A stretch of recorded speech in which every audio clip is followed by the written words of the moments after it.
अस्सलाम वालेकुम व्यूअर्स। आज हम लोग आए हुए हैं फ्रैंकफर्ट क्रिकेट क्लब में। यहाँ पे जर्मनी का अंडर 23 का जो है लड़कियों का क्रिकेट टूर्नामेंट हो रहा है और मेरे साथ इस टाइम हैं जी जर्मन क्रिकेट बोर्ड के स्पोर्ट्स डायरेक्टर मोहम्मद ताहिर।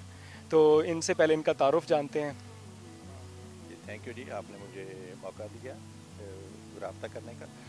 तो मेरा नाम जैसे कि शहीद साहब ने बताया, मोहम्मद ताहिर, और मैं यहाँ स्पोर्ट डायरेक्टर हूँ जर्मन क्रिकेट बोर्ड का।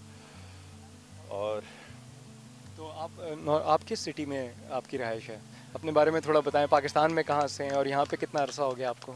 पाकिस्तान में मैं फैसलाबाद से हूँ और तकरीबन 28 साल से इधर जर्मनी में हूँ। और मेरा यहाँ जर्मनी में ताल्लुक ब्रेमन से है। और क्रिकेट से मैं मुंसलिक हूँ पिछले 7-8 साल से। और मैं sport director NDC for north और क्रिकेट डिपार्टमेंट, उसका भी स्पोर्ट डायरेक्टर हूँ।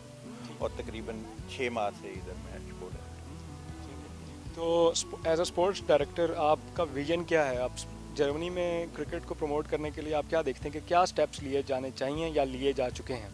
हाँ, ये बड़ा अच्छा आपने सवाल किया है। ऐसे है कि हमने 2 साल पहले यहाँ DOS पे उनके तावन से और ICC की सपोर्ट से हमने एक कॉन्फ्रेंस की।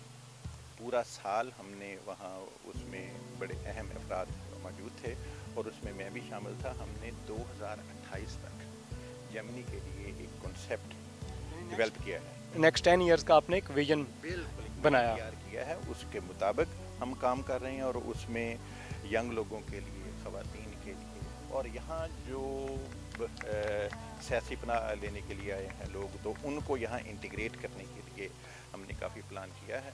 और उसके बाद ये देखें आप कि पहले मैं आपको मिसाल देता हूँ कि पहले एक फैमिली तरतीब थी, एक फैमिली का जैसे काम होता है, लेकिन